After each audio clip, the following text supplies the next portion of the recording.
All of us should have heard about the Silicon Valley Bank situation by now. And in fact, I think this situation is so serious it might be worse than inflation. And if the government does not do anything proper about this or fix it correctly, it might bring down the whole money system with it. So more and more people are trying to change banks because of the increase of the interest rates, and they're trying to earn the interest out of it. Just imagine, there's a bank that offers 5% interest rates and a bank that offers 3%. Which one will you go for? I mean, maybe 3% is a bit smaller of a gap, but just imagine 2.5%. That's another 2.5% of interest rates that you can earn. So naturally, a lot of people will have want to transfer money around the place. And so this is how it all started.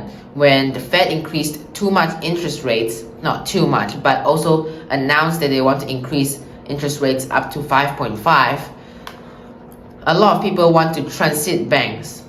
Of course, when interest rates are given, the bank also want to earn money, so they don't give 5.5% interest rates, they give something about 5%. So 5% is actually quite a lot compared to some of the interest that people can get from different places nowadays. And that's why to people it's a huge opportunity.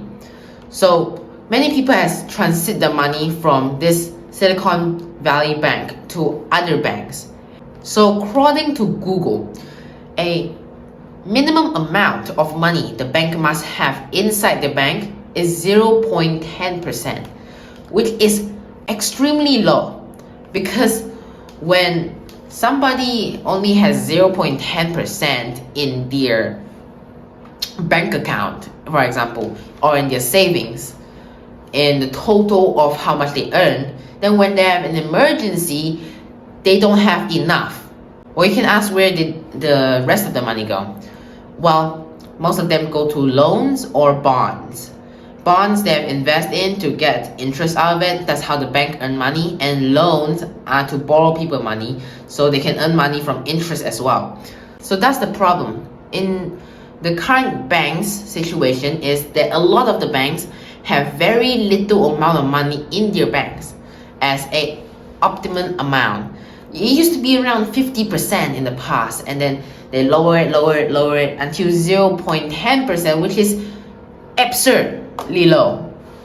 Not every country has this low of a number, but in America, yes. And it's according to Google, so if I got it wrong, please tell me. So many people heard about this interest rates rise thing, and then the users of SVB bank, they would try to take their money and then go put it in some other bank that offer the amount of interest rates that the Fed will announce in the future.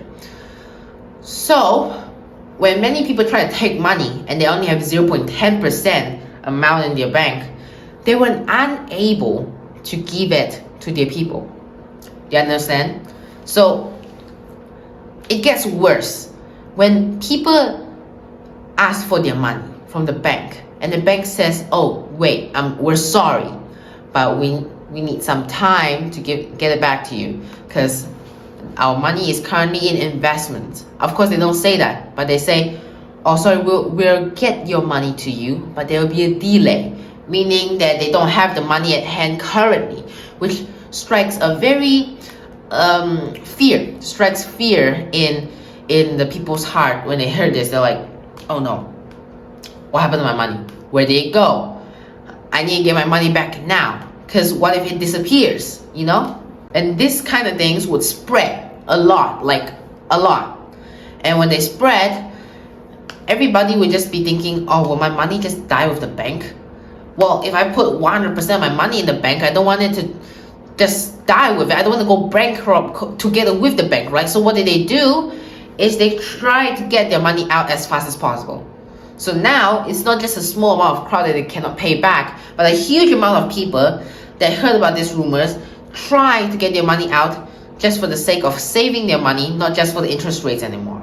So what SVB decided to do, which is the right choice, they try to take money out of their bond, means their investment. And according to news, they have earned a loss, meaning their bonds haven't even started giving interest yet, and they already took the money out. Their money haven't even fully matured. But the point is, they already got the money out. And the sooner they get to give people back their money, the sooner they stop panicking. So how is this going to kill the economy or the whole bank system, basically? Is that when people have money in smaller banks, which is more unpopular, unstable in people's perspective, they think, oh no, what if this bank would be affected by this SVB because they were doing business together? This would be a bad news for them. Well, our money is at stake here. I don't want to risk it. So many people draw money from even other banks, put it into the more reliable bank. And just to be, telling you, this Silicon Valley Bank is the top 16 or 18 bank in United States of America. So we're talking about a huge stable bank dying here. It's a huge news. If the bank collapses and many people don't get their money, that would be a horrible thing. So the government wouldn't allow this. And one of the ways they would probably do it is by printing money to allow the bank to give it back to the people. Which, yes, it will be bad for inflation, but if the bank system dies, it will be worse for USA than inflation will ever be to them. So, yeah. That's why on Thursday, SVB tried to calm their users by saying, guys, it's fine. We're fine. The bank is stable.